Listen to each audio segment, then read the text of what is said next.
in today's group discussion, we will have the topic difference between breadth first search and depth first search in the real-time applications. I'm going to speak about DFS. DFS stands for depth first search. It's a graph traversal algorithm used to explore nodes and edges of graphs systematically. In DFS, we start from a source node and then explore as far as possible until we reach the other parts. So how it works is, it starts from the starting node.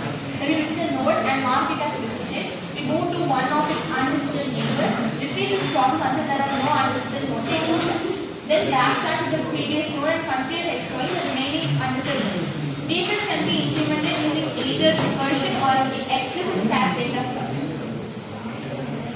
BFS, what is BFS? BFS stands for recursion. It is a graph of traversal algorithm and explores all the neighbor nodes. Before moving to the next node of the node, BFS starts with selected nodes. Of course, all the nodes are listed, all the immediate neighbors, then it moves to other neighbors of some other neighbors and so on. It works in the level by level manner, just like way of spreading out of the one. BFS uses first in, first out and first in, first out. Data structures to keep track of each node is very important. DFS explores as well as possible along each branch before backtracking. BFS explores all neighbors before moving to the next level. BFS uses a stack. BFS uses a queue. BFS may not always give the short path. BFS always finds the shortest path in an unweighted graph. DFS requires less memory since it stores only in a single path. BFS requires more memory as it stores all nodes at the current level. Advantages and disadvantages of depth first search. Use less memory. DFS stores fewer nodes so it can go along one path. Let's listen to them. Good for background. Helps in solving puzzles, mazes, and fact-finding problems. Easy to implement. Can be extensively using research. Disadvantages of depth first search. May not find the shortest path. DFS explores deep path first without checking all rules. Can get stuck in loops. Without marking visited nodes, it may be the same node again and again. Not ideal for the large graph. It can take a long time or cause stack overflow in very deep graphs. Advantages of breadth first search. Finds the shortest path. DFS explores level by level, so it always finds the shortest routine unweighted graph. Simple to understand.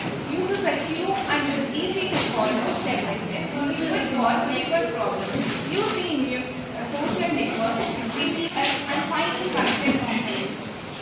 Disadvantages of breadth first search. Uses memory. DFS keeps many nodes in the queue at the same time. Can be slower for lost graphs. It must explore every level completely before moving deeper. Needs a queue. Implementation requires extra space and management compatibility. BFS. The applications of BFS are detecting cycles in graph, solving puzzles like mazes, topological sorting of directed acyclic graphs, pathfinding AI-based games. So the applications of BFS are finding the shortest path in unmaking a graph, web travel, GPS navigation system to find the shortest route, social networking, finding the shortest connection path between two people. So Roshni told she pointed about the features, the concept of the breadth first search. She was telling the applications. Very good. Yes, Jyothika. In conclusion, both DFS and BFS are essential graph traversal algorithms that help us explore and understand connection between nodes in a graph. DFS explore one path deeply before backtracking. It's like exploring one node completely before trying another. It is efficient in memory usage and it is very helpful for solving recursive problems, puzzles, and pathfindings where that matters.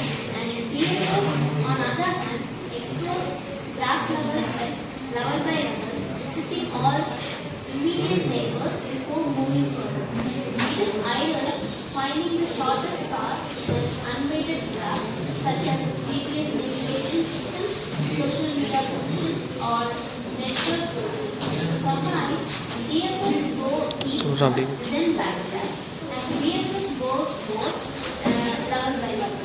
DFS is better for exploring and searching, while BFS is better for finding and shortest or medium path.